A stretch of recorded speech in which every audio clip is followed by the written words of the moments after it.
अस्सलाम वालेकुम। उम्मीद है सब खैरियत से होंगे।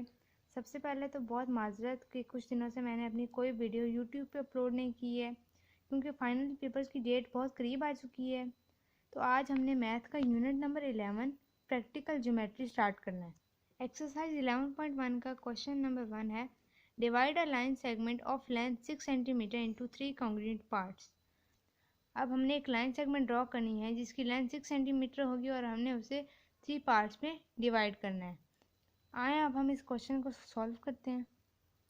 अब हमने 6 सेंटीमीटर की लाइन ड्रॉ करनी है। हम 0 से शुरू करेंगे और 6 तक हमने लाइन सेगमेंट ड्रॉ करनी है।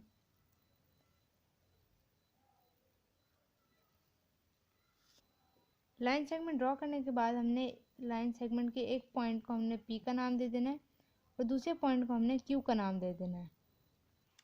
अब इसके बाद अब हमने अपना प्रोटेक्टर का ये जो सेंटर पॉइंट है इसको हमने P पॉइंट पे रखना है और हमने एक्यूट एंगल बनाना है। एक्यूट एंगल कोई भी 90 से कम का एंगल होता है। अब हम यहाँ पे 60 डिग्री ले लेते हैं।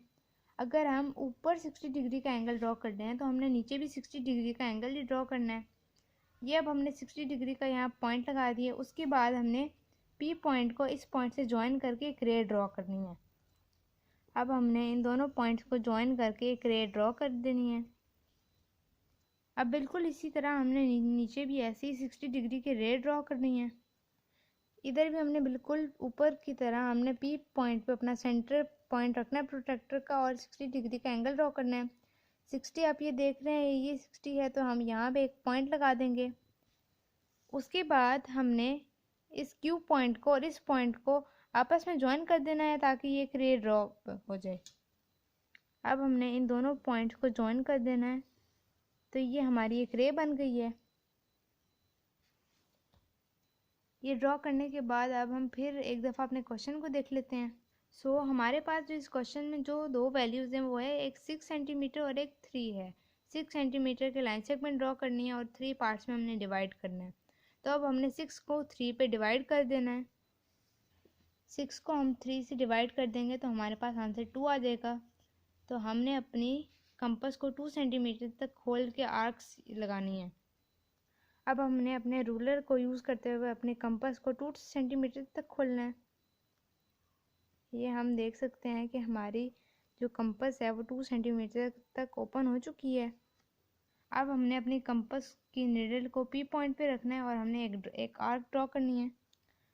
फर्स्ट आर्क ड्रॉ करने के बाद अब हमने इस फर्स्ट आर्क की जो इंटरसेक्टिंग पॉइंट है उस पे हमने अपनी कंपास की निडल रखनी है और सेकंड आर्क ड्रॉ करनी है।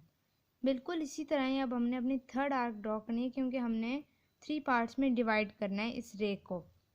हमने इधर भी सेकंड आर्क जो हमने ड्रॉ किया उसके इंटरसेक्टिंग पॉइंट पे हमने निडल रखनी है अपने कंपास की और थर्ड आर्क ड्रॉ करनी है।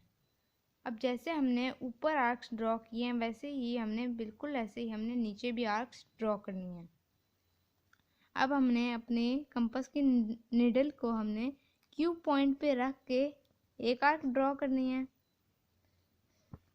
उसके बाद हमने अपनी जो फर्स्ट आर्क ड्रॉ की है इसके इंटरसेक्टिंग पॉइंट पे हमने निडल अपनी रख के कंपास की हमने सेकंड आर्क ड्रॉ करनी है।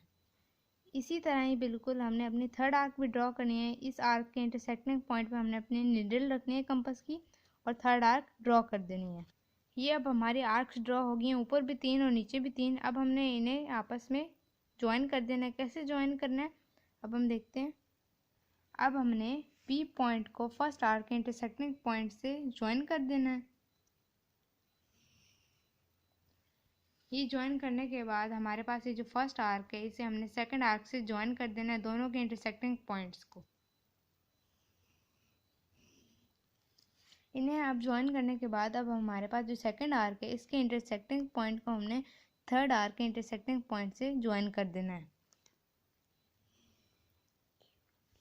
अब हमारे पास ये जो लास्ट आर्क है इसके इंटरसेक्टिंग पॉइंट को हमने Q पॉइंट से ज्वाइन कर देना है।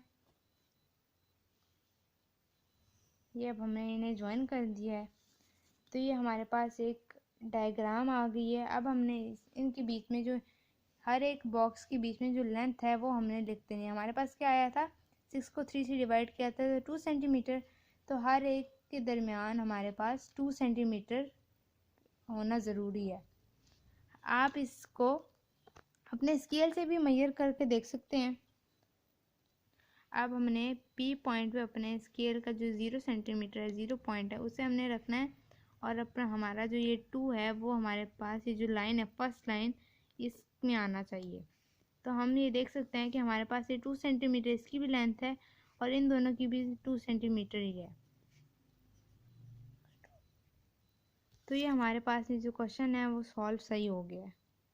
अब हम इस आर्क को हम ए का नेम दे देते हैं, इसको हम बी का नेम दे देते हैं, इसको हम सी का नेम दे देते हैं, इधर हम डी का नेम दे देते हैं, इधर हम ई का नेम दे देते हैं। ठीक है। और उसके बाद हमारे पास ये जो 2 रेज आए हैं, 2 रेज हैं हमारे पास, इस रे को हम एस का नेम दे देते हैं और इस रे को हम आर का नेम दे देते हैं। तो ये हमारा क्वेश्चन नंबर 1 सॉल्व हो चुका है।